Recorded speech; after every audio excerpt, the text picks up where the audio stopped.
A vida é incessante e a família carnal são experiências transitórias em programação que objetiva a família universal. Joana de Ângeles. Senhoras, senhores, boa noite. Sejam bem-vindos. É com imensa satisfação e alegria que o Movimento Espírita de Itapetinga realiza a sua 20ª Semana Espírita e a 3ª semaninha para crianças entre 4 e 13 anos, com o tema E a Família, como vai? Informamos que este evento está sendo transmitido pela TV Catolé no site www.tvcatolé.com.br e no site www.itapetinganews.com. Para nossa prece inicial, nós convidamos o nosso confrade Adaí Nolasco.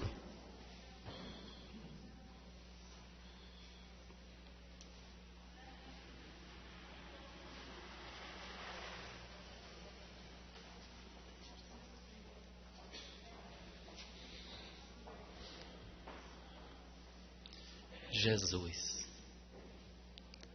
mais uma vez, Senhor, estamos aqui em busca dos vossos ensinamentos. É tão bom, Senhor, compreender e estudar a família na visão do seu Evangelho. Mas ajuda-nos, Senhor, para que nós possamos introjetar o seu amor nas nossas relações mais íntimas, tendo a oportunidade de, em crescendo, poder pensar na família universal. Com essas ideias, com esses propósitos, nós viemos em busca de Ti. Abençoa, Senhor, este evento, esta reunião específica de hoje, permitindo que os seus mensageiros consigam no seu tradutor passar a mensagem que nós tanto necessitamos. Mais uma vez, obrigado, Jesus, por tudo. Muito obrigado.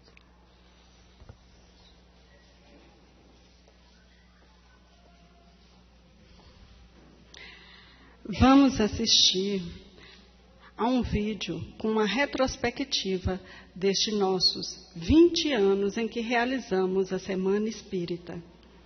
Desde já, agradecemos a participação e a contribuição de todos na construção desta tarefa.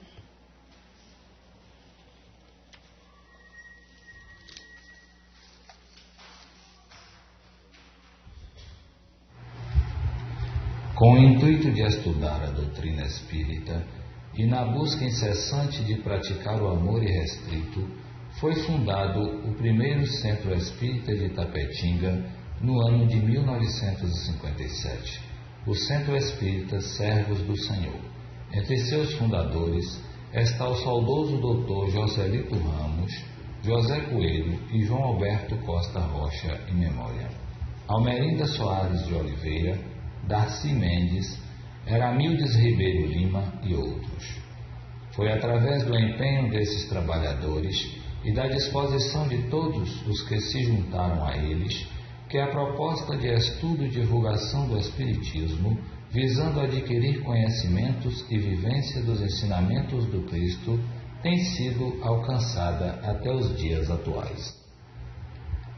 Atualmente, a cidade de Itapetinga conta com mais 2 instituições espíritas. O Centro Espírita José de Pititinga, situado no bairro Primavera, e o Centro Espírita Amor Sem Fronteiras, no bairro Otávio Camões, que se unem ao Centro Espírita Servos do Senhor para a realização da Semana Espírita. Com o objetivo de mobilizar a sociedade de Itapetinga e região, voltando sua atenção aos ensinamentos de Cristo, buscando atingir a síntese do decálogo, amar a Deus sobre todas as coisas e ao próximo como a si mesmo, há 20 anos vem sendo realizado nesta cidade a Semana Espírita.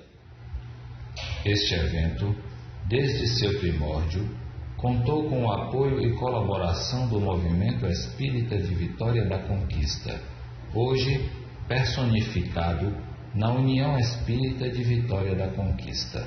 Tem a duração de 6 dias, nos quais são abordados diversos temas com conteúdos científicos, filosóficos, religiosos e culturais, debatidos por palestrantes convidados advindos de outras cidades do Brasil, compartilhando suas experiências conosco e possibilitando reflexões e oportunidades de reforma e educação moral do ser. Durante a Semana Espírita são realizadas, além das palestras, seminários com participação popular, feira de livros espíritas e há 3 anos tem-se a evangelização infanto-juvenil para crianças entre 4 e 13 anos, através da Semaninha Espírita. Os centros espíritas de nossa cidade preservam, até hoje, a proposta inicial, que é o estudo e a prática doutrinários junto aos necessitados de ordem espiritual e material, socorrendo e amparando, educando e esclarecendo.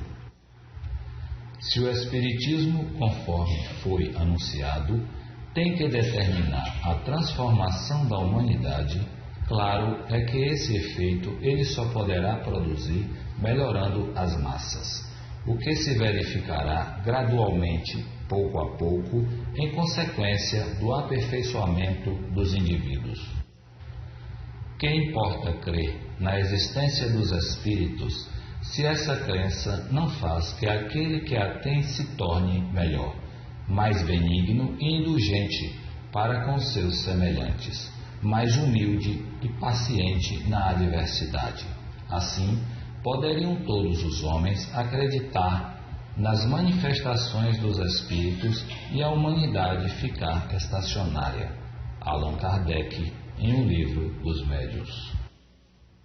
Através da psicografia de Divaldo Franco, Bezerra de Menezes nos diz: o Espiritismo, meus irmãos, é a luz que verte do alto na grande noite da humanidade, para nos apontar caminho na escuridão.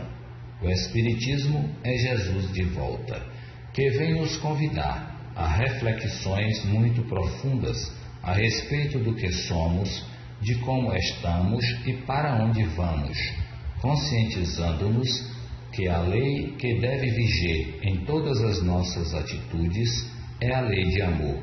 Este amor, porém, que é lei natural e está em todo o universo, porque é a lei do equilíbrio.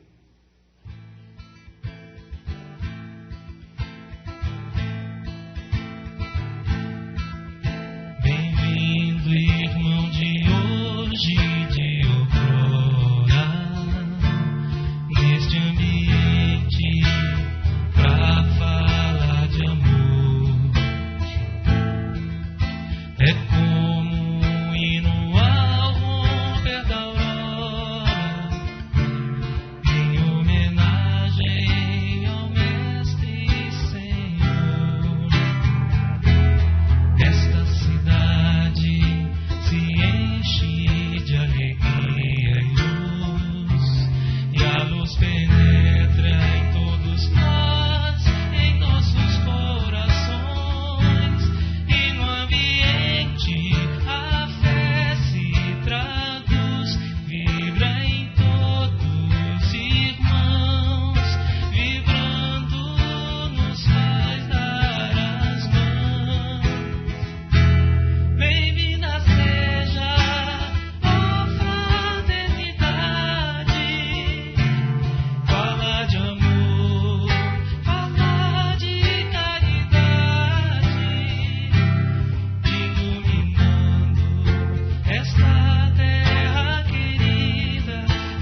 Para compor a nossa mesa, convidamos, representando os patrocinadores, o Birajara Magalhães.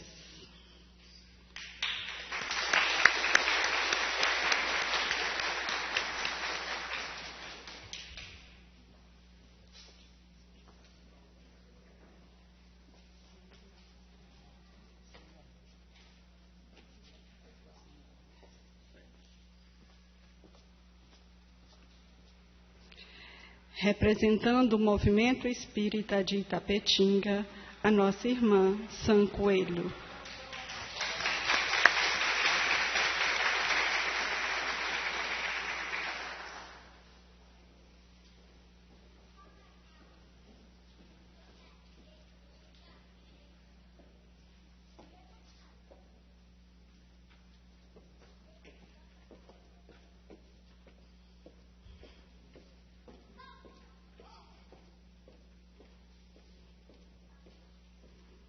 Convidamos o palestrante da noite, Eric Menezes de Oliveira Júnior.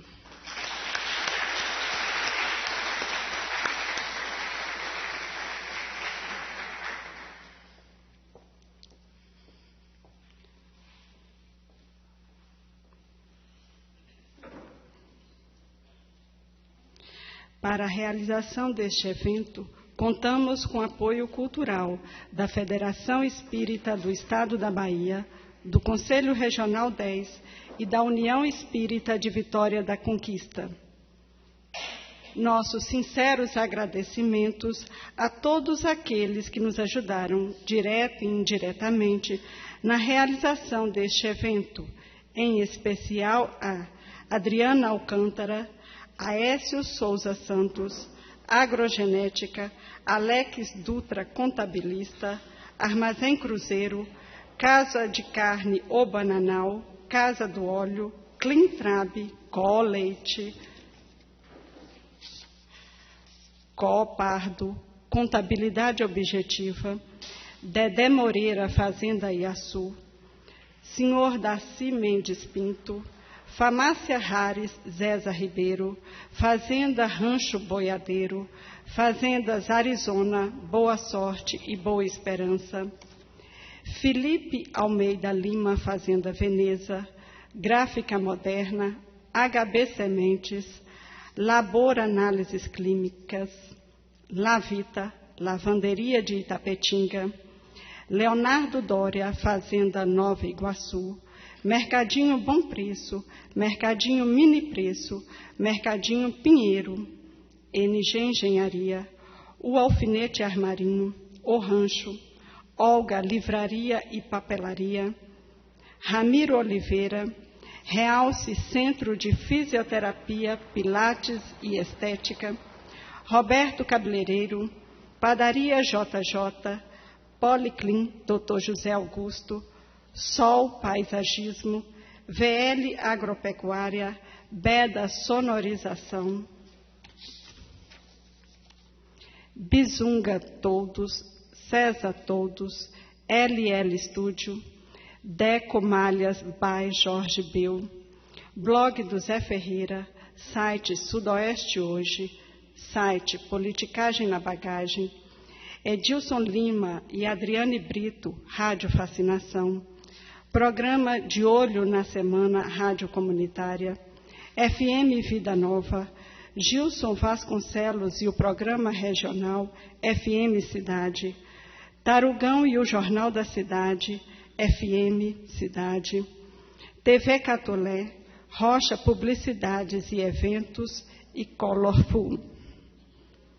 Para o nosso momento cultural, nós convidamos a nossa irmã Luana.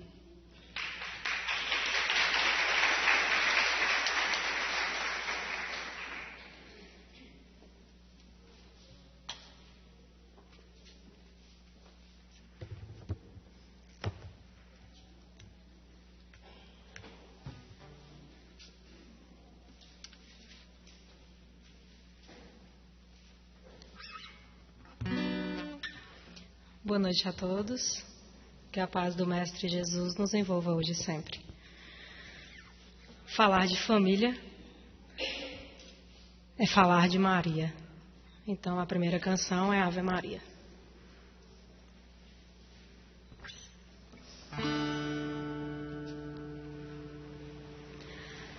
Ave Maria,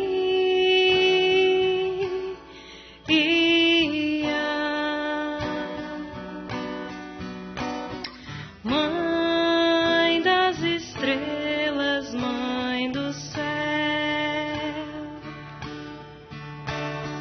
alma doce da natureza, ó seiva viva que nutre esse chão, dá tua luz a tudo que vive e respira, leva a dor do coração. Ó doce Mãe, estende o teu manto nessa terra que tanto precisa de ti. Transforma os corações dos homens, para que paraíso aconteça aqui. Santa Maria,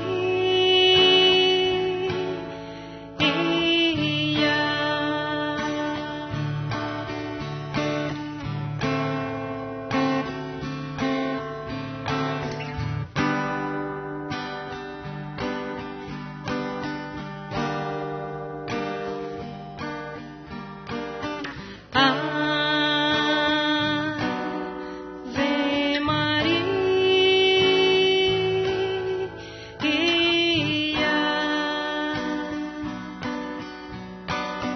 Mãe das estrelas, Mãe do céu,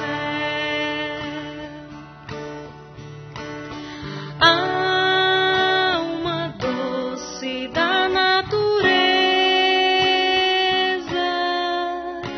ó seiva viva que nutre esse chão, dá tua luz a tudo que vive e respira, leva a dor do coração. Ó doce Mãe, estende o teu manto nessa terra que tanto precisa de ti. Transforma os corações dos homens, para que paraíso aconteça aqui. Santa Maria,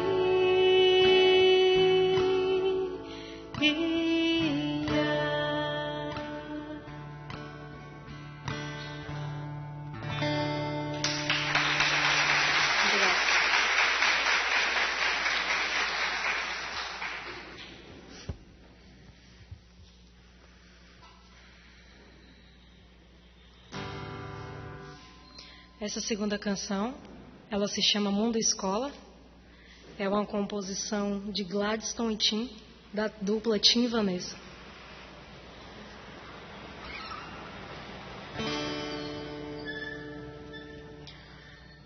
Mundo Escola, teu endereço é o sistema solar. Orbe terceiro és nave de águas e terras e fogos e ares e homens. Mundo Escola, sob o bem toda a vida evolui.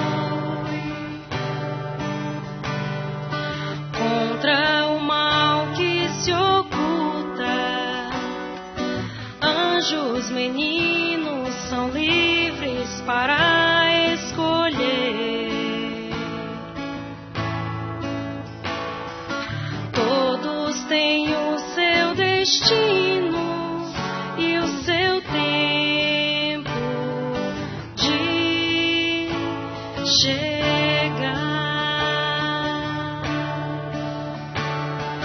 A mão divina vem cegar e quebrar bezerros de ouro, e após prantos de redenção haverá um verdadeiro altar dentro de nós, terra a regenerar.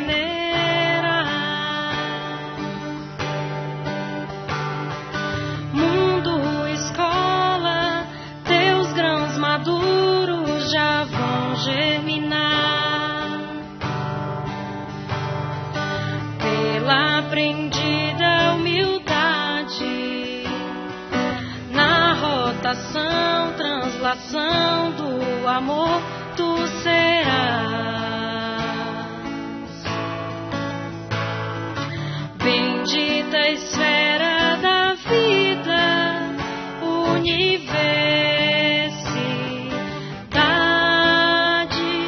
da paz. A mão divina vem cegar e quebrar bezerros de ouro, e após prantos de redenção haverá um verdadeiro altar dentro de nós, terra a regenerar.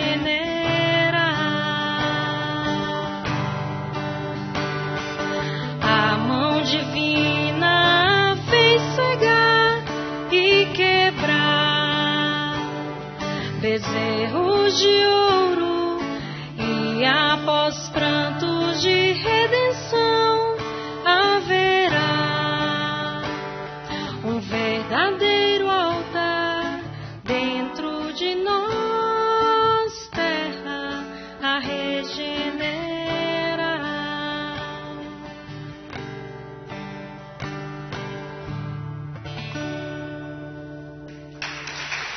Obrigada.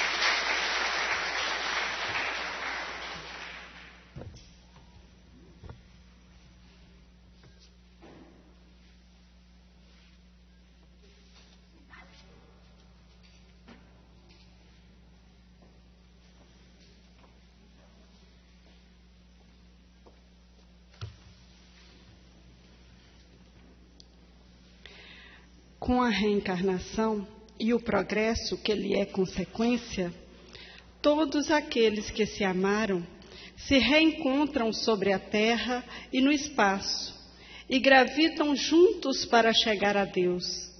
Há solidariedade perpétua entre os encarnados e os desencarnados, com estreitamento dos laços afetivos. Evangelho segundo o Espiritismo, capítulo 4, item 22. Éric Menezes de Oliveira Júnior é advogado, mestre pela PUC, professor da Universidade Estadual do Sudoeste da Bahia, procurador do município de Vitória da Conquista e palestrante espírita da União Espírita de Vitória da Conquista. Convidamos Éric Menezes para proferir a palestra desta noite com o tema Família, Encontro de Almas.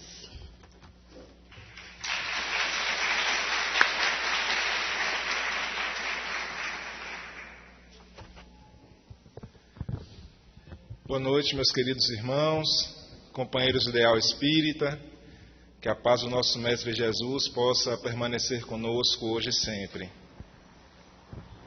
Queria inicialmente externar toda a minha alegria de retornar para casa, minha cidade natal, cidade que eu levo no coração, onde conheci a doutrina espírita, lá nos Servos do Senhor, e com certeza esses ensinamentos me fizeram tão bem e são importantes até os dias atuais.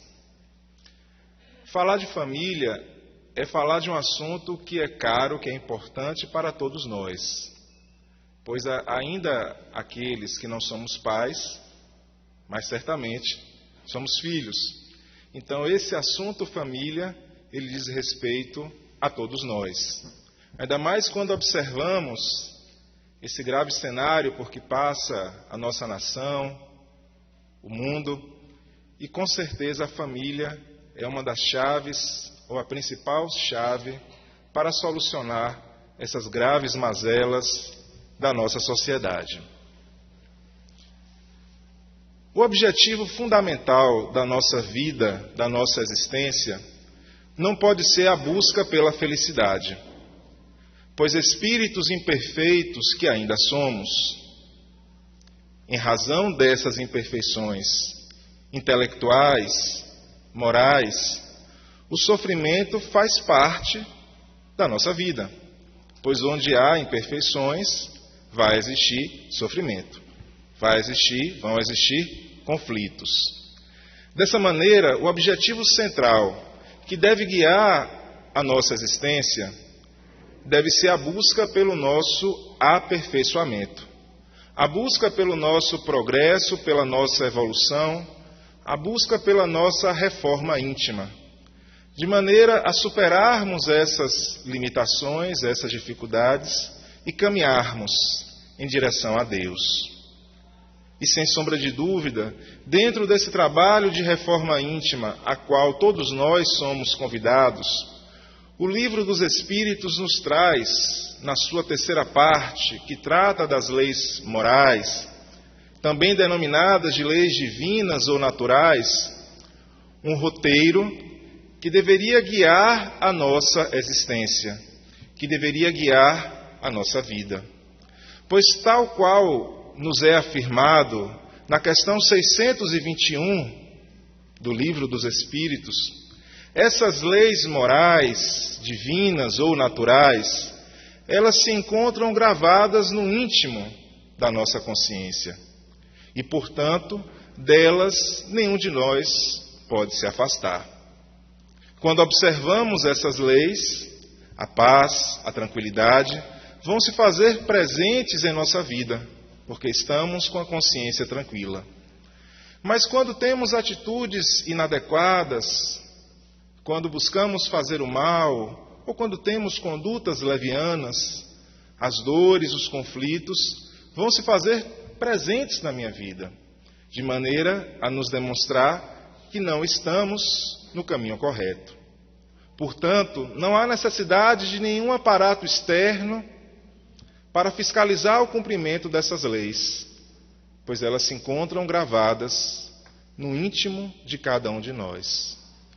E o nosso Mestre Jesus já havia nos afirmado, há mais de 2000 anos, que o mandamento maior, que poderia sintetizar todas essas leis morais, seria o amor.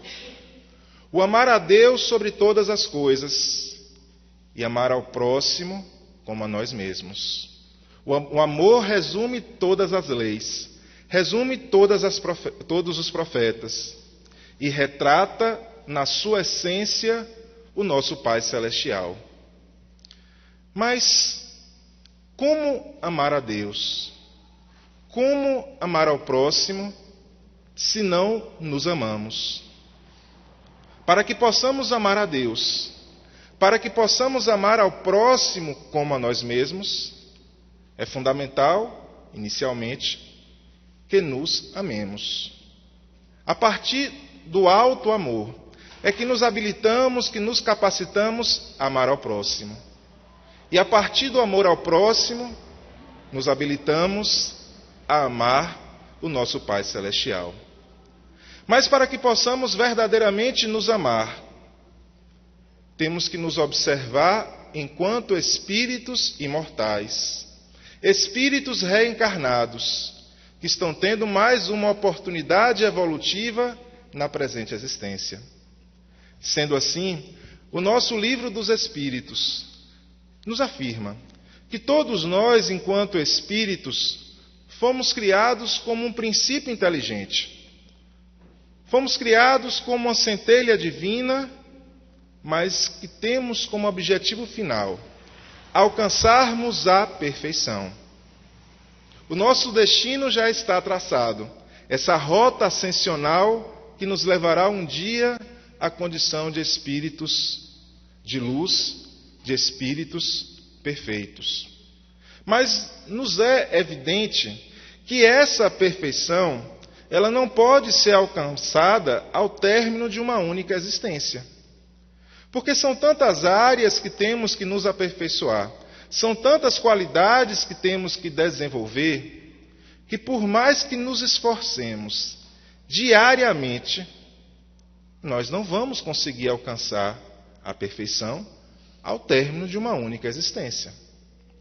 Daí porque o nosso Pai de infinito amor e de infinita bondade nos outorga o instrumento da reencarnação, que nos possibilita esses vários recomeços, nas quais vamos nos aprimorando, vamos nos burilando, de maneira a um dia chegarmos a esse status de espíritos de luz. Tal qual o mineral bruto, que ao longo de milênios, sofrendo os efeitos da natureza, se transforma em um diamante resplandecente. Da mesma maneira, nós, enquanto espíritos, criados como um princípio inteligente, mas que ao longo dessas diversas reencarnações, dessas diversas vivências, vamos desenvolvendo as nossas potencialidades, vamos desenvolvendo os nossos atributos, que um dia nos levarão a essa condição de espíritos de luz. Ora, se nos observamos então enquanto espíritos reencarnados, se nos observamos enquanto espíritos que já temos uma longa trajetória constituída nessas diversas vivências, é natural que ao longo dessas existências, que ao longo dessas vivências reencarnatórias, tenhamos construído laços de afeto, tenhamos construído laços de afeição, tenhamos espíritos com os quais nutrimos um profundo laço de amor, construído, alicerçado ao longo das nossas vivências. Mas também é natural que, em razão das nossas limitações, em razão ainda do nosso estágio evolutivo de espíritos imperfeitos, a nossa imprevidência, a utilização do nosso livre-arbítrio de maneira inadequada, que nós tenhamos também construído ao longo dessas existências relações marcadas pelo conflito, relações marcadas pela turbulência, pelo desejo recíproco de vingança, de agressão. Temos espíritos afins, mas temos, normalmente, também antigos desafetos. E como havíamos afirmado mais cedo, a lei de Deus é de amor. Não há espaço para que o ódio, para que o desejo de vingança perdure eternamente. E uma das formas pelas quais se estabelece a necessidade de reparação, de reconstrução dessas relações, é através da reunião desses espíritos no mesmo grupo familiar, na mesma família biológica.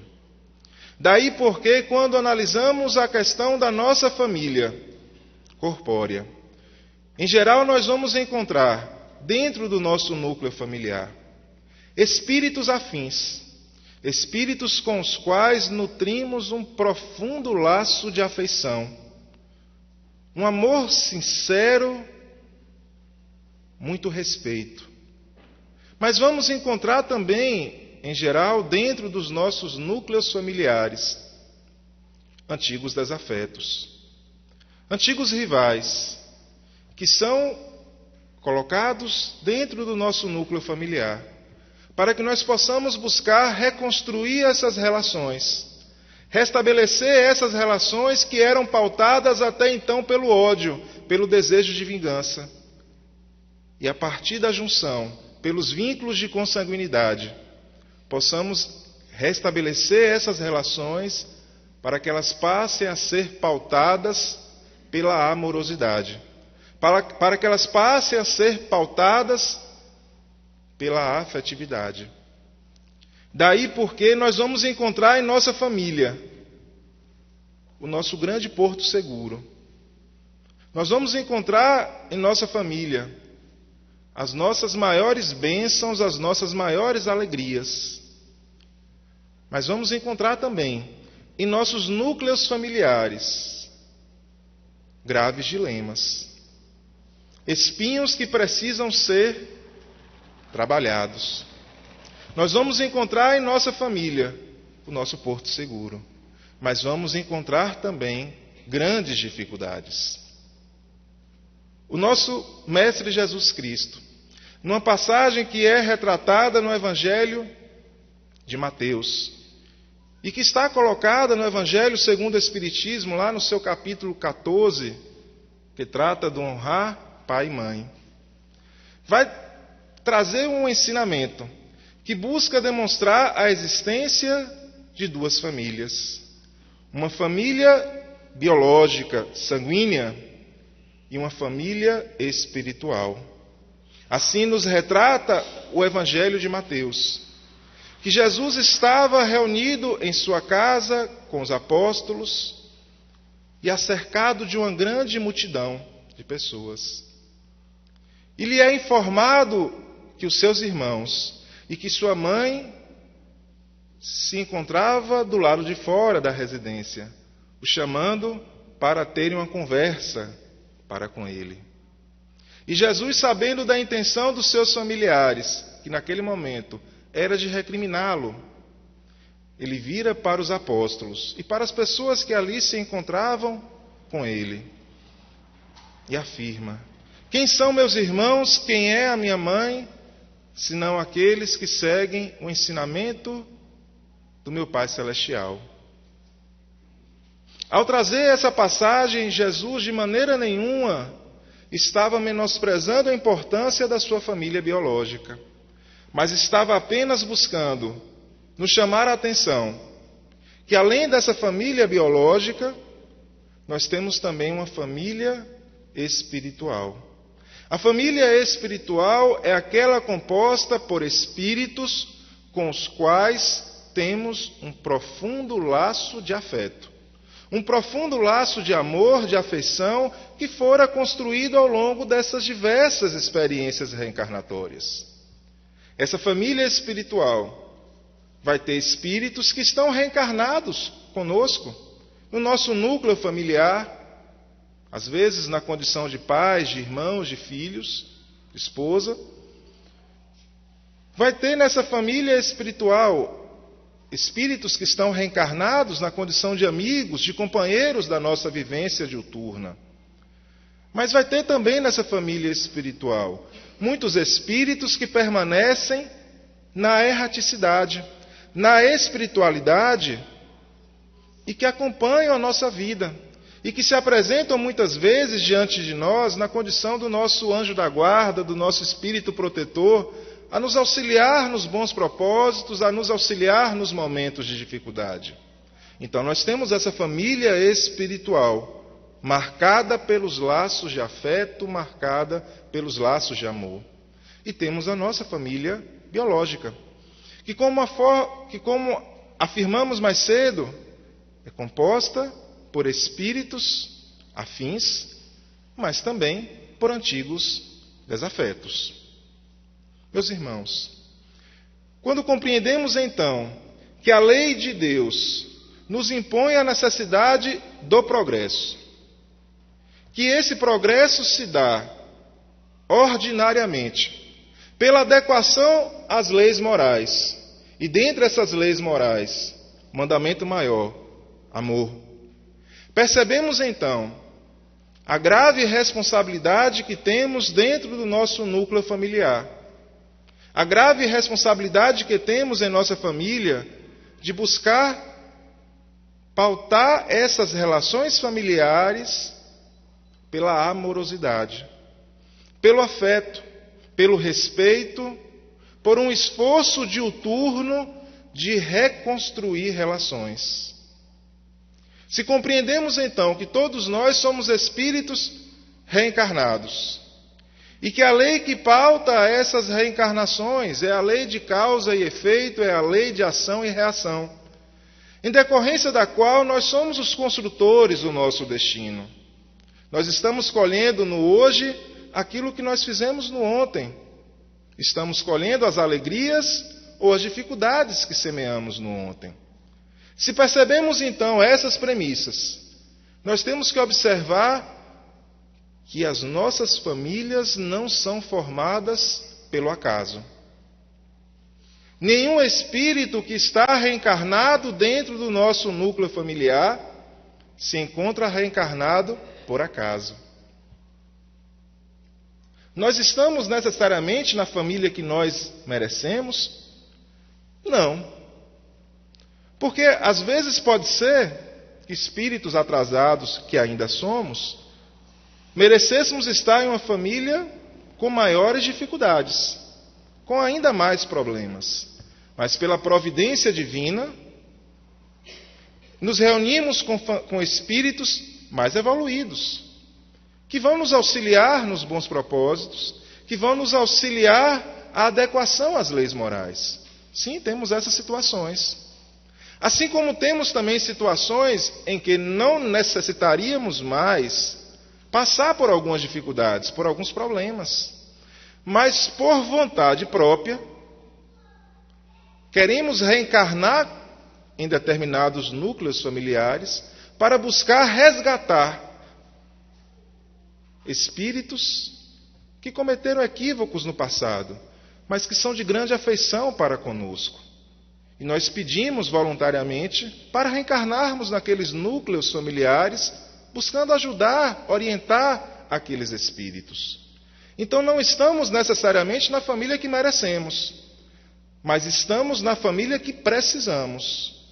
Porque se estamos reencarnados em um determinado núcleo familiar, é porque precisamos conviver com aqueles espíritos. Seja para aprofundar essas relações de afeição, para aprofundar essas relações de afeto, ou seja, para reparar, resgatar, transformar essas relações que eram pautadas pela animosidade. E transformar agora essas relações em relações pautadas pela amorosidade. Todos nós nos encontramos na família que precisamos estar. E quando observamos o nosso livro dos Espíritos, nós vamos identificar na questão 785, quando Allan Kardec indaga quais seriam os maiores vícios que dificultariam o nosso progresso, o Espírito da Verdade vai afirmar que é o egoísmo e o orgulho. E lá na questão 913, Allan Kardec indaga qual seria o vício mais difícil de ser retirado, mais difícil de ser extirpado da nossa alma. E o Espírito da Verdade afirma que é o egoísmo. Pois bem, ao observarmos lá na questão 775 do Livro dos Espíritos, Allan Kardec indaga qual seria a consequência para o relaxamento das leis familiares? Qual seria a consequência para o relaxamento dos vínculos de família? E o Espírito da Verdade afirma que é o recrudescimento, o fortalecimento do egoísmo. Então, se observamos que os dois maiores vícios, que em geral estão presentes em todos nós, egoísmo e orgulho, e o mais difícil de ser retirado, o egoísmo. E observamos que a consequência para o relaxamento das relações familiares seria o fortalecimento do egoísmo. Nós vamos perceber a importância da família no combate a essas chagas, no combate a esses vícios que nos mantêm na condição de espíritos imperfeitos, que nos mantêm presos a essa imperfeição e, por consequência, trazendo todos esses sofrimentos, todos esses conflitos que ainda são naturais em nossas vidas. Portanto, meus irmãos, queremos deixar como primeira premissa, muito bem clara, muito bem assentada, que todos nós estamos na família que precisamos estar. Precisamos aprender a conviver em família. Porque se a família é a base da sociedade, se não aprendemos a conviver em família, com as diferenças inerentes a esse núcleo familiar, muito dificilmente aprenderemos a viver em sociedade. Muito dificilmente aprenderemos a conviver com as diferenças existentes na sociedade. A família, portanto, é essa base da sociedade. É esse local sagrado, esse santuário da alma, que nos possibilita ter contato com esse sentimento sublime do amor, que nos dá a segurança emocional para nos demonstrar como somos verdadeiramente, que nos dá a segurança afetiva para cumprirmos com os compromissos assumidos antes da presente reencarnação, com os compromissos assumidos perante a espiritualidade maior. Portanto, todos nós temos graves responsabilidades dentro dos nossos núcleos familiares. Mas como analisar esse encontro de almas, como analisar a questão da família sob esse olhar espírita? Nós vamos buscar analisar essa temática nos utilizando dos ensinamentos de Alberto Almeida, apresentados no livro A Arte do Reencontro, onde ele subdivide esses núcleos familiares em 3 subsistemas básicos, em 3 subsistemas que normalmente estão presentes em todos os núcleos familiares. O subsistema conjugal, o subsistema paternal e o subsistema fraternal. 3 subsistemas que deveriam funcionar de maneira independente, mas de maneira harmônica. Porque o problema que ocorra em um desses 3 subsistemas reflete em toda a família, reflete em todo o núcleo familiar. Portanto, analisemos inicialmente o denominado subsistema conjugal. E ao analisar essa relação entre os cônjuges, temos que perceber que se vivemos em um planeta de provas e expiações, como ainda é o nosso planeta Terra, qual vai ser, normalmente, qual vai ser ordinariamente a característica que vai reger esse relacionamento conjugal? De provas e expiações. Tal qual nos é afirmado por Joana de Ângeles no livro Constelação Familiar, onde ela nos afirma que os casamentos entre espíritos afins ainda são raros nos dias atuais. Os casamentos, as relações de conjugalidade, em regra, ainda são marcadas por provas e expiações. Ou seja, são espíritos que se reúnem para formar o núcleo familiar, mas que ainda têm que aparar estas, que ainda têm que aprender a se relacionar em conjunto. Porque, em razão das nossas imperfeições, nós não aprendemos ainda a amar de forma plena. Nós não nos educamos do ponto de vista emocional, do ponto de vista afetivo, para nos relacionar sem ofender, sem agredir o próximo. Isso ainda é natural das nossas vivências. E, portanto, essa relação de conjugalidade, ela ainda tem como característica ser de provas e expiações. E aí nós vamos encontrar uma explicação que eu achei fantástica, de Alírio Cerqueira Filho, no livro Saúde das Relações Familiares, onde ele irá nos afirmar que, em regra, nessas relações de conjugalidade, vai ser marcada por uma complementaridade psicológica. O que é essa complementariedade psicológica? Significa dizer que, em regra, nós vamos buscar no nosso parceiro características psicológicas básicas que nós não temos. Nós vamos buscar no nosso parceiro, em regra, o oposto de nós. Não tem uma máxima popular que fala que os opostos se atraem? É esse regime de complementariedade psicológica. Então, eu sou uma pessoa muito tímida. Minha esposa é extremamente extrovertida. Eu sou uma pessoa que minha característica básica é a racionalidade, razão. Minha esposa é muito emotiva. E isso é o mais natural nessas nossas relações de conjugalidade. Nós buscamos no outro características psicológicas que nós não temos desenvolvidas. São aparentemente os opostos. Mas o que ocorre? Como nós ainda temos uma visão da nossa vida, da nossa existência, muitas vezes ainda limitada, nós observamos esse nosso cônjuge e essas diferenças elas passam a nos incomodar. E nós passamos muitas vezes a travar uma guerra nesse nosso ambiente doméstico para mudar o outro, para fazer com que ele seja igual a nós. Sendo que, na verdade, o convite seria o inverso. Porque esse sistema de complementariedade psicológica existe para que nós pudéssemos aprender a nos desenvolver nessa qualidade, nessa característica que ainda não temos. Nós deveríamos aprender com a diferença, aprender com o outro, mas não. Nós travamos uma guerra interna querendo mudar o outro, mudar o próximo. E isso gera, muitas vezes, conflitos intermináveis dentro do nosso núcleo familiar, porque nós não aceitamos o nosso cônjuge como ele é.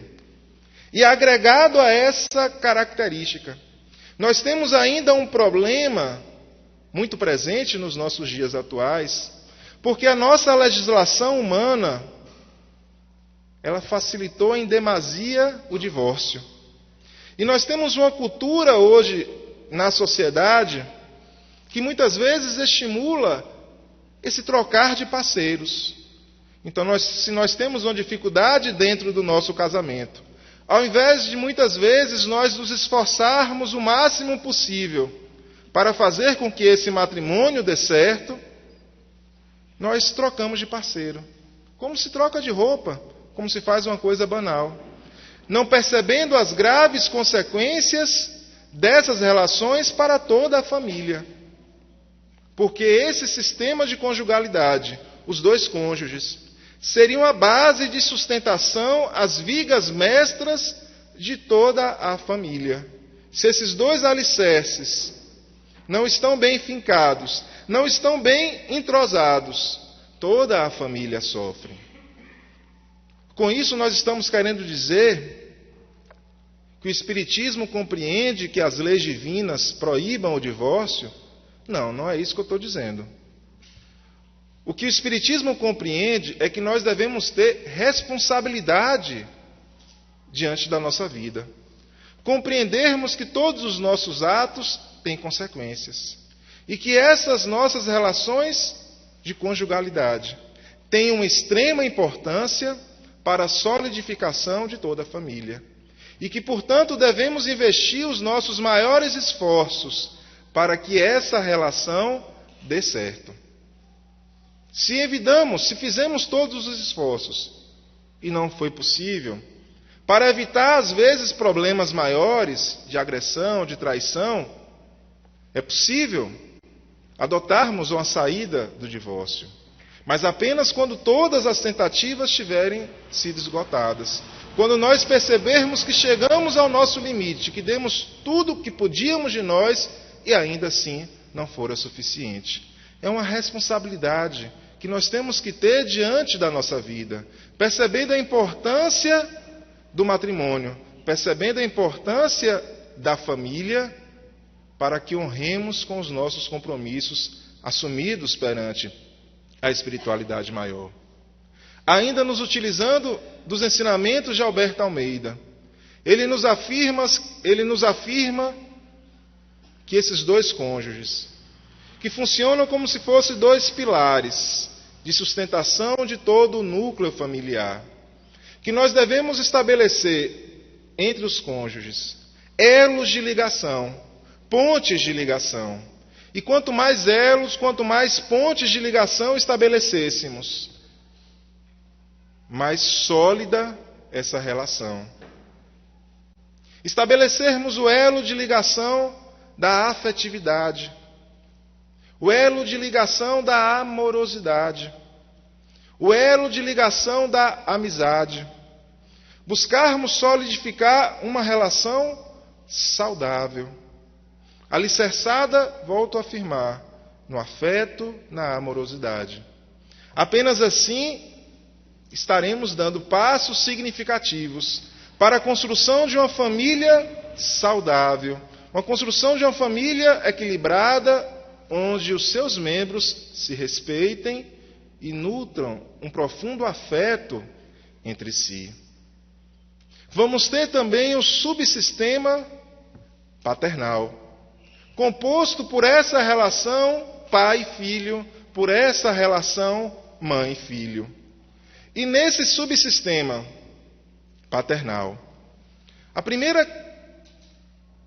aspecto que nós gostaríamos de chamar a atenção é que os nossos filhos são espíritos. Os nossos filhos trazem toda uma bagagem reencarnatória gravada no íntimo do seu inconsciente mais profundo. Todos nós, ao reencarnarmos, trazemos essa bagagem, que se manifesta em nossas vidas desde as primeiras fases da nossa existência. Através das nossas propensões, através dos nossos gostos, através do nosso jeito de ser. E também através das nossas afinidades, das nossas dificuldades de relacionamento. Os nossos filhos são espíritos.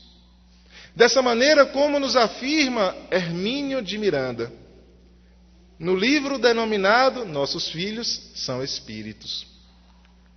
Nós temos que desaprender algumas coisas que nós reproduzimos às vezes como se fossem verdades. Assim, muitas vezes nós falamos, não, nós puxamos essa característica do nosso pai, ou puxamos essa característica da mãe. Eu sou calmo porque meu pai é calmo. Nós falamos isso muitas vezes. E conforme nos afirma o livro dos Espíritos, as características psicológicas, elas não são transmitidas de pai para filho. O que se transmite de pai para filho são as características físicas. Altura, cor do cabelo. As características psicológicas são características do espírito. São atributos já desenvolvidos por ele ao longo das suas existências. Isso quer dizer que nós, na condição de pais, não tenhamos uma grave responsabilidade para com os nossos filhos? Não, ao contrário. Lá na questão 383 do Livro dos Espíritos, vai estar afirmado a responsabilidade que nós, enquanto pais, temos na educação dos nossos filhos, principalmente na infância. Porque é um período em que nós estamos mais suscetíveis, nós estamos mais propensos a receber novos aprendizados. Porque nós somos uma individualidade, nós somos um espírito, uma individualidade formada ao longo de milênios, ao longo de diversas existências reencarnatórias, somos uma individualidade, mas em cada nova reencarnação, nós vamos formar uma nova personalidade.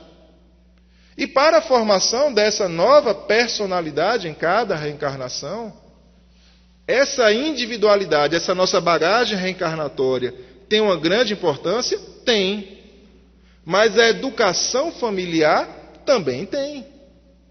Nós podemos sim auxiliar e muito os nossos filhos, tanto em buscar favorecer o desenvolvimento das suas qualidades, do seu lado luz, quanto também de buscar corrigir os seus defeitos, os seus vícios, o seu lado menos desenvolvido.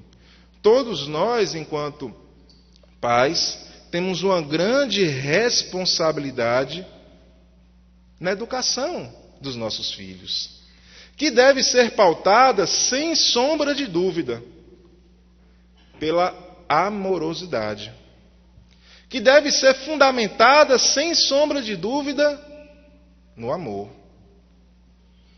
Alberto Almeida ele faz uma figura de linguagem que achei interessantíssima. Ele nos afirma que esse amor é uma marca que devemos consolidar em nossos filhos, notadamente no período da infância. E que uma vez que conseguimos consolidar essa marca da amorosidade, do afeto, do amor em nossos filhos no período da infância, ela jamais se apaga. Ela seria equivalente a quando nós pegamos um ferro em brasa quente e marcamos um animal, um boi. Essa marca, ela jamais se apaga. Então, essa marca, esse elo que deve unir pai e filho, mãe e filho, é o elo da amorosidade, é o elo do afeto, é o elo da afeição.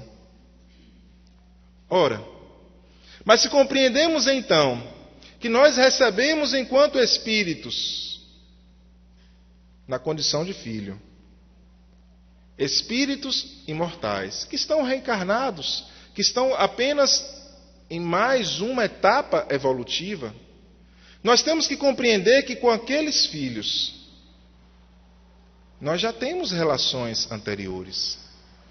Já são espíritos que fazem parte do nosso convívio, do nosso elo de ligação. E que, portanto, podem ser espíritos afins, podem, mas podem ser também antigos desafetos.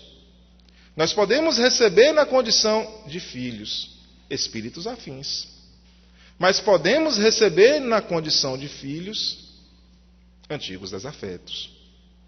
Quando recebemos na condição de filhos espíritos afins, evidentemente que nós temos um imenso júbilo, uma imensa alegria em termos a oportunidade de sermos pai, de sermos mãe daquela criança. Que é um espírito que nos dá uma imensa alegria, uma imensa felicidade pelo contato diuturno. É uma alma afim. É uma alma que já nos é cara, que já nos faz bem por natureza.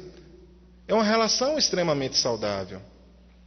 Mas isso quer dizer que não tenhamos responsabilidade nesse tipo de situação? É claro que não.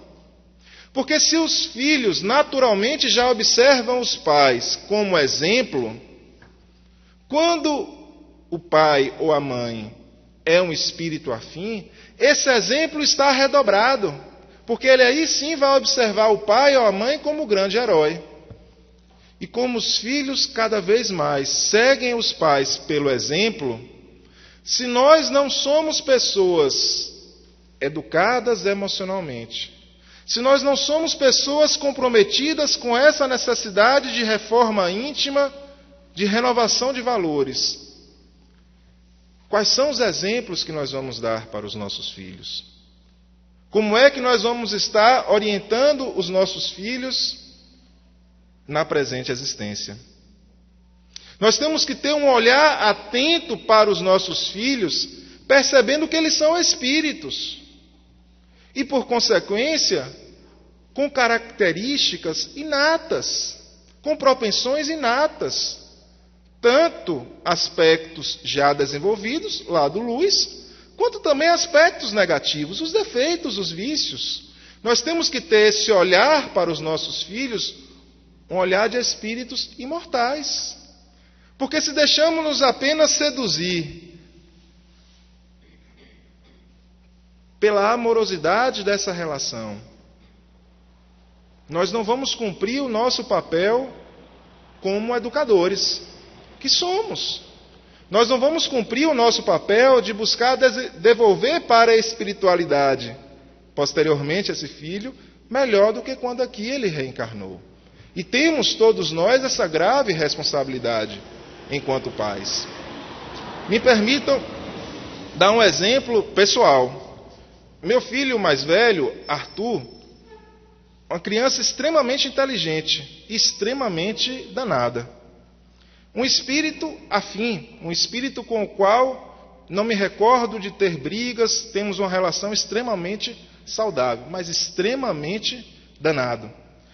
E quando a gente observa as características daquele espírito de 9 anos, extremamente inteligente, líder nato, mas não gosta de perder nunca, não quer saber de perder jamais, não admite perder nem brincadeira. E para não perder, se permite fazer trapaças, se utiliza de qualquer expediente para poder ganhar. Ora, se eu, enquanto pai, não observo essas características do espírito, observar a questão da trapaça, que já se demonstra desde a primeira infância, qual é a educação que eu vou dar para o espírito? O que é que eu vou estar reproduzindo enquanto modelo? É o que a gente verifica quase que diariamente na televisão, nos políticos, nesses nossos líderes em geral. Então nós temos que observar os nossos filhos enquanto espíritos imortais que são, com qualidades e com defeitos, com vícios. E temos que buscar orientá-los enquanto pais, enquanto mães, para desenvolver as suas qualidades e para corrigir os seus defeitos, os seus vícios, demonstrando que aquele não é o caminho adequado. Mas podemos também receber, na condição de filhos, antigos desafetos. E quando recebemos na condição de filhos, antigos desafetos, temos que ter uma amorosidade redobrada. E temos que ter muita paciência para lidar com aquele espírito, para lidar com aquele filho. Porque por mais que nos esforcemos para dar demonstrações diuturnas, diárias, de amorosidade, muitas vezes ele não confia em nós. Porque nós falamos para ele o quanto o amamos. Nós demonstramos para ele diariamente o quanto o amamos.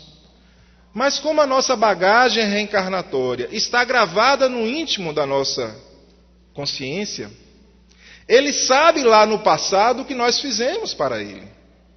E eles não confiam em nós. Porque eles acham que mais uma vez nós vamos cometer os mesmos equívocos. Nós vamos feri-los, nós vamos magoá-lo mais uma vez. Daí porque, se recebemos na condição de filhos, antigos desafetos, temos que ter uma paciência redobrada para lidar com aquela relação.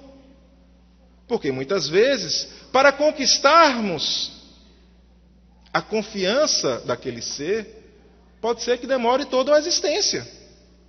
Pode ser que tenhamos que nos esforçar durante toda a presente existência para restabelecer os laços, para fazer com que esses laços sejam verdadeiramente de amorosidade. E aí eu vou dar 2 exemplos nesse sentido.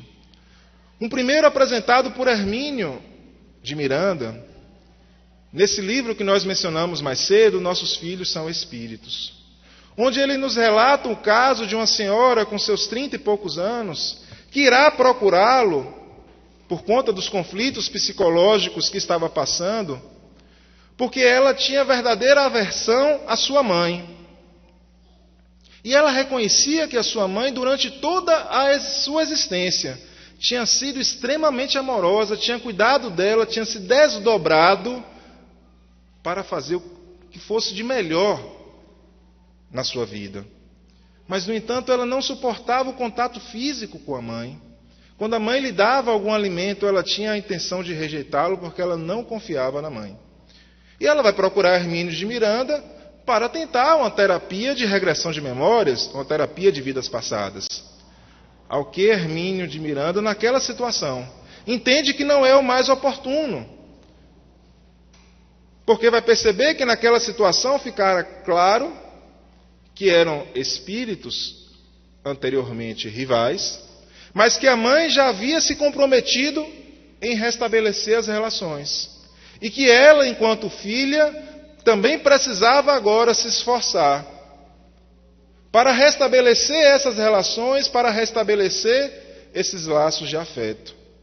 Demonstrando-nos, portanto, a todos nós, que independente da nossa idade, nós temos sim que buscar restabelecer as relações com os nossos pais, com os nossos genitores, cumprindo esse mandamento que vem lá desde a lei mosaica: honrar pai e mãe. Buscando, portanto, amar e respeitar os nossos pais. Um outro exemplo que nós gostaríamos de trazer é da obra de Alírio Cerqueira Filho, Saúde nas Relações Familiares, onde ele vai nos retratar uma situação de uma senhora chamada Mia, que lhe procura se autodenominando como um monstro. A mulher se autodenominava como um monstro, porque tinha um filho, de 3 anos, que tinha um profundo afeto, uma profunda afeição, mas que tinha um segundo filho de apenas 3 meses, e que ela odiava aquele filho, que ela tinha impulso verdadeiramente de matar aquele filho, e ela se autodenominava um monstro por conta disso.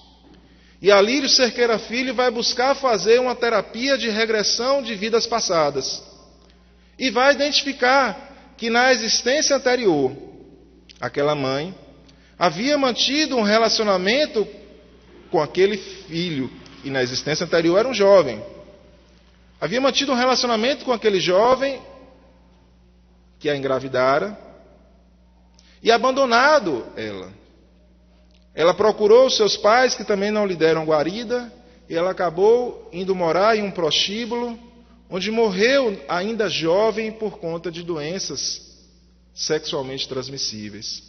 E desde aquele momento ela jamais perdoara aquele ser, que passou a firmar com ele uma situação de obsessão, e que agora ela estava recebendo aquele ser na condição de filho. E Alírio de Cerqueira Filho faz essa terapia de regressão de vidas passadas e nos afirma que em uma situação dessa natureza, evidentemente que por mais que a mãe se esforçasse, é claro que ela não conseguiria amar aquele filho da mesma forma que ela amava o primeiro. Mas que o grande convite que se apresentava para ela é desse exercício de amorosidade, desse exercício diuturno que nós devemos nos impor, que nós devemos estabelecer como premissa a orientar as nossas vidas, a orientar a nossa existência. O exercício de amorosidade. E percebermos a importância de nós, enquanto pais, identificarmos qual é a relação que mantemos com os nossos filhos. Porque muitas vezes, se recebemos na condição de filho um antigo desafeto, e não reconhecemos para nós mesmos, não é para o nosso filho, mas é para nós mesmos, a natureza do sentimento que temos para com aquele ser, nós podemos desenvolver um sentimento de culpa. Porque como ninguém foge da própria consciência, no íntimo de nós, todos sabemos se amamos profundamente um filho ou se temos com ele uma relação turbulenta, uma relação de dificuldade. Se temos essa relação turbulenta, conflituosa, devemos reconhecer para conosco, no íntimo de nós, devemos reconhecer essas dificuldades e buscar trabalhá-las dentro de um exercício de amorosidade diuturno, onde vamos buscando amar aquele ser da forma como ele se apresenta. Porque se não reconhecemos a natureza dos sentimentos que nutrimos para com eles, vamos desenvolver esse sentimento de culpa. Vamos desenvolver esse pseudo-amor, que muitas vezes nos levará a ter atitudes inadequadas. Às vezes a encher de presentes o nosso filho, como uma forma de compensar a falta de amor que nós nutrimos para com eles. Às vezes paparicá-los demais, como uma forma de compensar essa ausência de amor que temos para com eles. Então devemos, no íntimo de nós, buscar trabalhar esses sentimentos e buscar verificar qual é a sua natureza, para que dentro desse exercício de amorosidade diuturno que se apresenta em nossas vidas, buscar estreitando esses laços, buscar fortalecer esses laços de afeto, de amor, que devem sustentar a nossa família. a nossa doutrina espírita, ela não pode apresentar uma receita de bolo do processo educativo. Porque como cada um de nós é um ser único e os nossos filhos são seres únicos, evidentemente que cada um terá as suas próprias necessidades. Cada um vai ter as suas próprias exigências, as suas próprias peculiaridades. Mas a doutrina espírita, ela nos apresenta alguns elementos que devem nortear essa relação. Um deles nós já falamos mais cedo: a amorosidade. A necessidade que temos de buscar solidificar as relações com os nossos filhos, sedimentada no amor. Não termos vergonha de dizer para os nossos filhos diariamente que os amamos.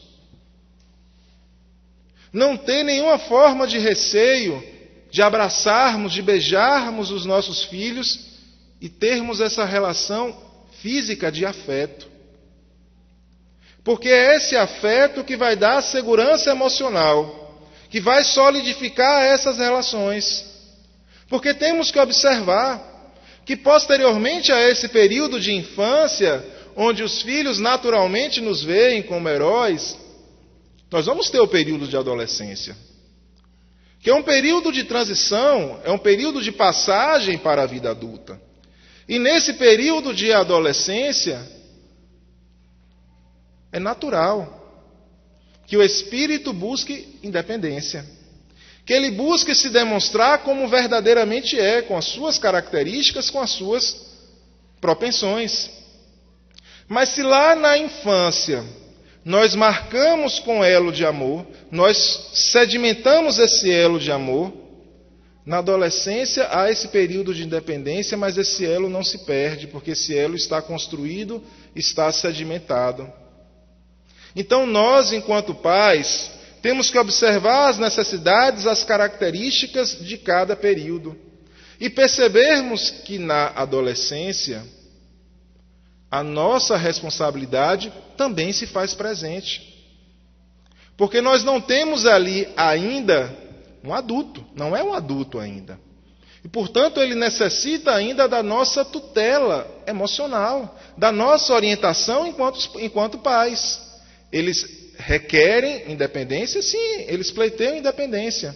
Mas essa independência ela deve ser dada aos poucos, de forma paulatina, de forma progressiva. É como se fosse soltar pipa. A gente não pode segurar demais a linha, senão a pipa não sobe. Então a gente não pode querer prender demais os nossos filhos no período de adolescência, porque eles querem nesse período independência, eles precisam nesse período de uma certa independência. Mas não podemos também soltar a linha toda de vez, porque não a pipa se perde. Então essa independência ela não pode ser dada de todo, de uma hora. Ela precisa ser construída nessa relação de amorosidade, de afeto, aos poucos. E nós, enquanto pais, nesse período crucial da vida dos nossos filhos, que é o período da adolescência, buscarmos identificar o que é fundamental, o que nós identificamos como central na educação. E o que nós identificamos como fundamental, nós não podemos abrir mão. Aquilo nós temos que exigir, porque naquele período ele ainda está sob a nossa responsabilidade. Então, o que é fundamental, o que nós compreendemos que não podemos abrir mão, nós temos que exigir. Mas aquilo que é supérfluo, aquilo que não é tão importante assim, uma cor de tênis, uma cor de sapato, de camisa, um jeito de uma calça, de uma saia, aquilo que não é tão importante assim, nós temos sim que dar independência, deixar o ser começar a se manifestar da forma como ele é. Porque é natural desse período essa busca da independência. Mas sempre pautada na amorosidade. Sempre pautada no afeto. Sempre compreendendo a importância que tem a família em nossas vidas. Porque é natural ainda, como espíritos imperfeitos que somos, de nós nos manifestarmos de diferentes formas, a depender do ambiente que estejamos. É o que se fala na psicologia de usar máscaras. Então, em um ambiente profissional, eu me comporto de uma maneira, no ambiente religioso, espírita, eu me porto de outro, no ambiente de amigos é de outra maneira, no ambiente familiar é de outro. É natural que nós ainda nos manifestemos de maneira distinta, a depender do ambiente que estejamos. Pois bem, ocorre que nós nos esforçamos muitas vezes no trabalho, nós nos esforçamos muitas vezes nos nossos segmentos religiosos, mas é na família que nós nos permitimos ser como verdadeiramente somos. E aí está muitas vezes um grande problema. Porque nós nos permitimos, às vezes, na nossa família, apresentar os nossos maiores defeitos, apresentar os nossos maiores vícios. Quando, na verdade, deveria ser o inverso. Porque se compreendemos que o que há de mais importante em nossas vidas é a nossa família, é na família que nós mais deveríamos nos esforçar para fazer resplandecer as nossas qualidades, para fazer resplandecer o nosso lado luz. Não é ter uma atitude de hipocrisia, não é isso. Não é esconder para debaixo do tapete os nossos defeitos, não é isso. Mas é nos esforçar para dentro do segmento familiar, fazer resplandecer as nossas qualidades, fazer resplandecer o nosso lado luz, os nossos atributos. Todos nós podemos fazer isso. Buscar dar o exemplo de amorosidade dentro dos nossos núcleos familiares. Lá nos esforçar mais e mais a cada dia para fazer resplandecer o nosso lado luz. Mais uma vez, me permitam dar um exemplo pessoal da minha mãe, que diante, provavelmente, das inúmeras dificuldades que teve ao longo de toda a sua vida, mas sempre tratou a todos nós, enquanto filhos, com extrema amorosidade. Não me recordo de ligar para minha mãe, ela está triste, está reclamando. Então, isso é um exemplo de se buscar esforçar-se dentro do lar para fazer resplandecer o lado luz. E todos nós podemos fazer isso. Todos nós podemos nos esforçar diariamente para buscarmos ser melhor a cada dia. Um outro aspecto que a nossa doutrina espírita nos orienta é a necessidade de dedicarmos tempo à nossa família. Dedicarmos tempo à nossa família. Porque se não dedicamos tempo para conviver com os nossos familiares, para conviver com os nossos filhos, para conviver com o nosso cônjuge, nós não vamos conhecê-lo. E se nós não conhecemos os nossos filhos, nós não conhecemos as pessoas que compõem a nossa família, como é que nós vamos educá-lo? Como é que nós vamos orientá-lo? Nós precisamos dedicar tempo à nossa família. Não podemos delegar para terceiros essa responsabilidade.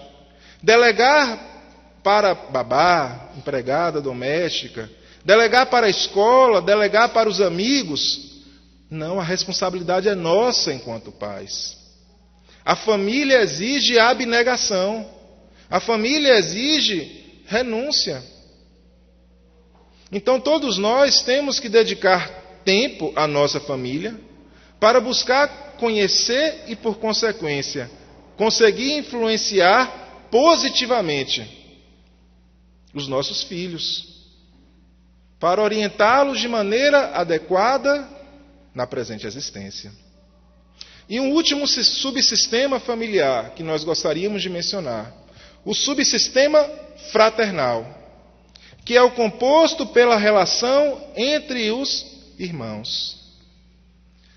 Buscarmos perceber que tal qual acontece conosco, enquanto pais, na relação com os nossos filhos, que é uma relação já antiga, que pode ser de afinidade ou de conflitos. Na relação entre os irmãos, da mesma forma. Nós podemos ter uma relação entre os irmãos marcadas pela afinidade, marcados pelo afeto, construído ao longo de diversas existências, ou relações marcadas pelo conflito. Serem antigos rivais, antigos inimigos. E nós, enquanto pais, podemos perceber a característica dessas relações entre os irmãos, entre os nossos filhos, desde as primeiras fases das suas existências. A maneira como um se comporta em relação ao outro. O sentimento de admiração, ou aquelas birras, aqueles conflitos constantes. A maneira como um se relaciona com o outro. Pode ser uma relação de amorosidade, mas pode ser também uma relação conflituosa, turbulenta. E nós, enquanto pais, temos que buscar demonstrar para eles a importância dos irmãos na nossa vida. Mas, meus irmãos, essa importância que nós devemos demonstrar não é somente através da fala, não é somente através do discurso. É principalmente através do exemplo. Então veja a dificuldade que se apresenta para nós. Porque se nós não nos relacionamos bem com os nossos irmãos, como é que nós vamos falar para os nossos filhos que eles devem relacionar-se bem entre si? O desafio que se apresenta em nossas vidas, porque para educarmos, nós temos que nos educar. Para educarmos, nós temos que dar o exemplo. É evidente que nós podemos ter situações em que, às vezes, nós já nos esforçamos o máximo que podíamos e, naquele momento, ainda não foi possível restabelecer as relações com determinado irmão, com determinada irmã. Isso pode ocorrer. E se isso estiver acontecendo, nós temos que buscar chegar para o nosso filho e conversar com ele. Falar para ele que nós cometemos equívocos, que nós cometemos erros que levaram àquela situação, mas que justamente pelos erros, pelos equívocos que nós praticamos, nós não gostaríamos que eles cometessem os mesmos erros, os mesmos equívocos. Porque a relação fraternal, ela é de suma importância para a estruturação de uma família saudável.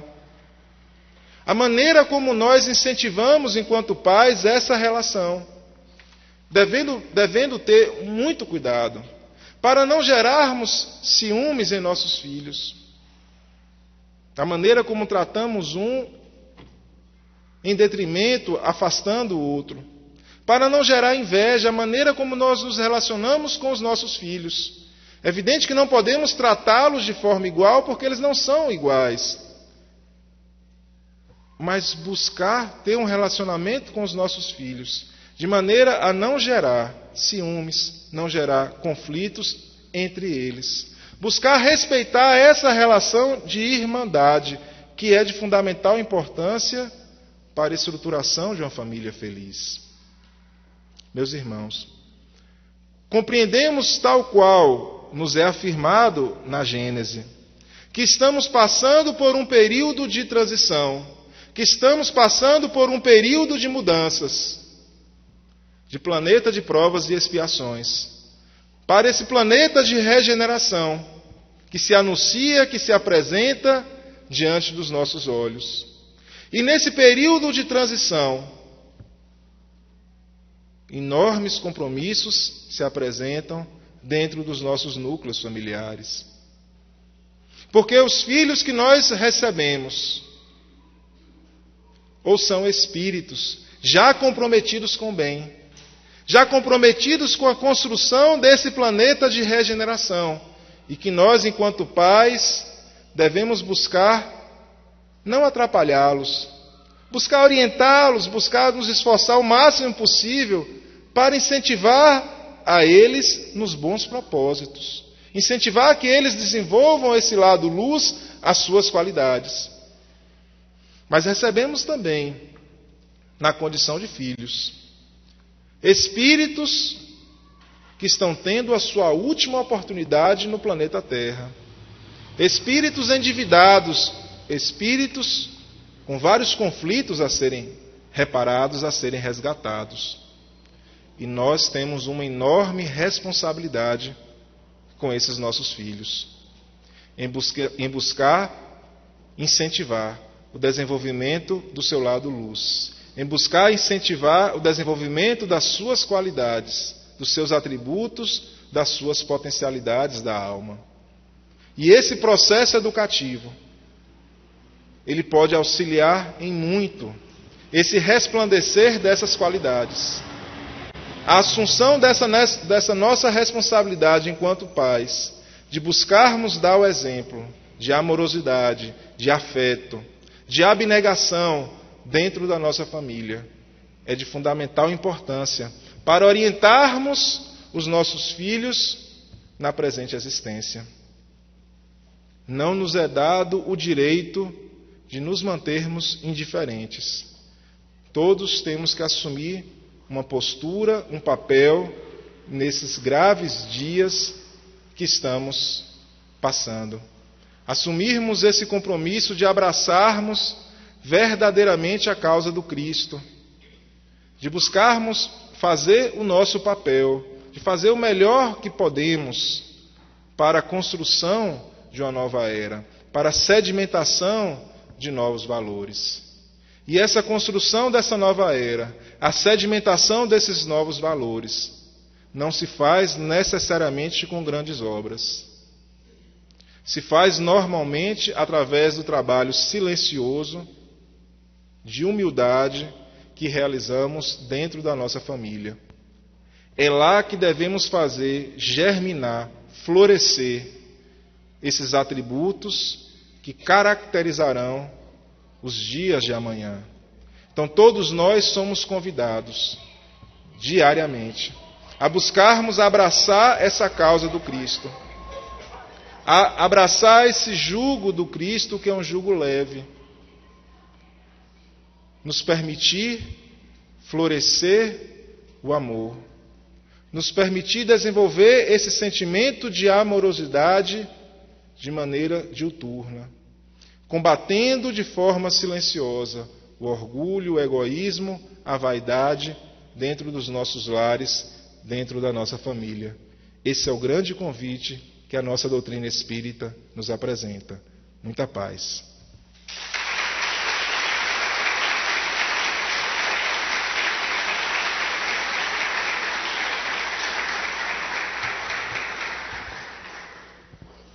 Agradecemos ao nosso irmão pelas lições desta noite na construção de uma família feliz e edificada no Evangelho. Alguns avisos. Informamos que na nossa entrada está funcionando a livraria. E na livraria temos diversos exemplares da doutrina espírita e também o CD Caminheiros da Esperança, gravado por Luana, e em prol das obras assistenciais do Lar Espírita Maria de Nazaré. E também que ao lado está funcionando a nossa cantina e que sua renda será revertida em prol das obras assistenciais da nossa casa. Agradecemos a presença de todos, encerramos as atividades desta noite e convidamos para a palestra de amanhã, que terá o tema Desafios da Vida em Família, com nosso confrade Arilson Ferraz, da cidade de Vitória da Conquista. E convidamos para a nossa prece final, que será cantada Luana. Muita paz. Muito obrigada.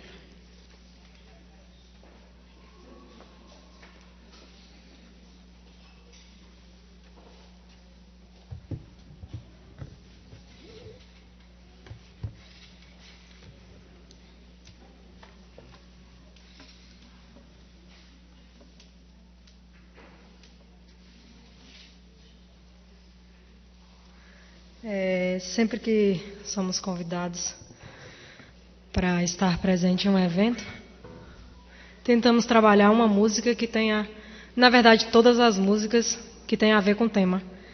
E quando eu cheguei aqui, eu fui surpreendida com a canção que eu escutei no som.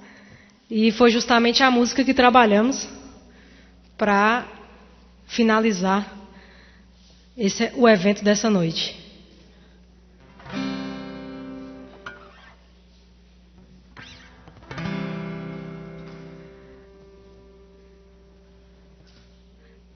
Talvez eu viva bem sozinho e assim possa continuar.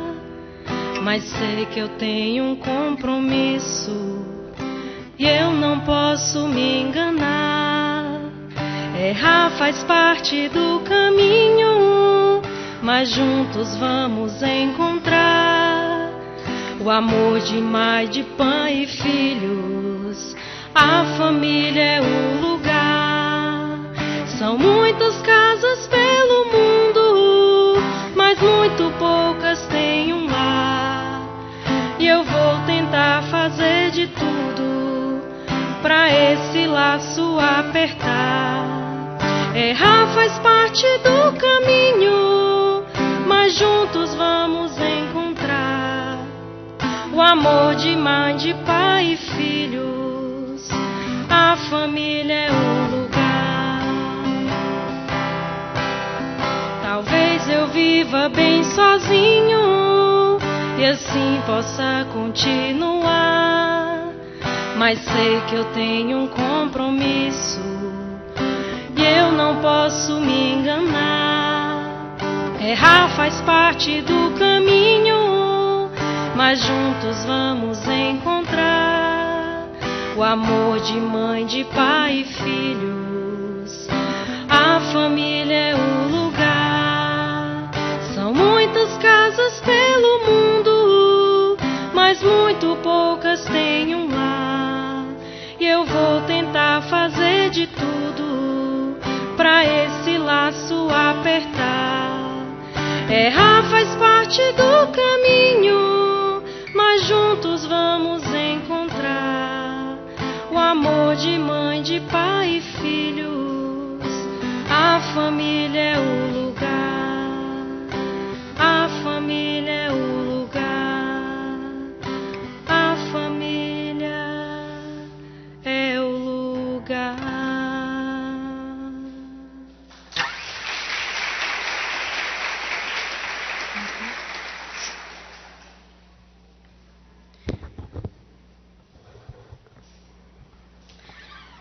Como já foi dito, o CD, ao final, quem tiver interesse pode estar adquirindo. Toda a renda desse CD será destinada à construção do Lar Espírita Maria de Nazaré, na cidade de Mucugê, na Chapada Diamantina.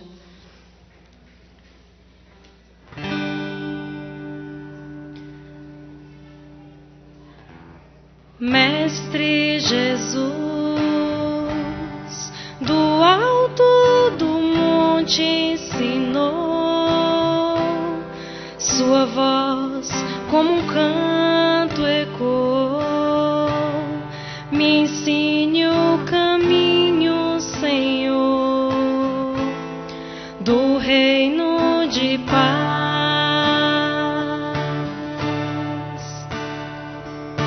Disse Jesus, bem-aventurados sois vós, o sal da terra, que brilha a vossa luz, a luz do mundo.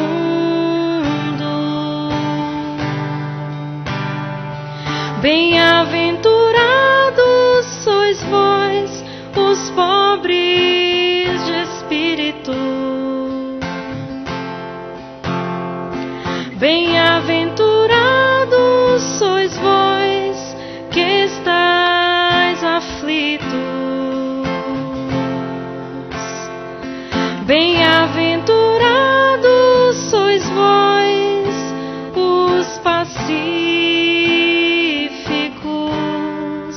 que brilha a vossa luz, a luz do mundo. Bem-aventurados sois vós, os limpos de coração. Bem-aventurados sois vós, os que perdoam. Bem-aventurados sois vós, os que choram.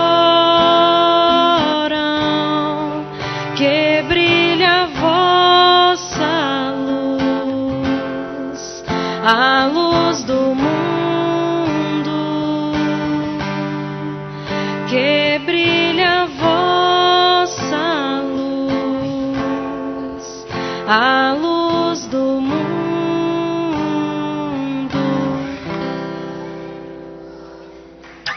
Obrigada.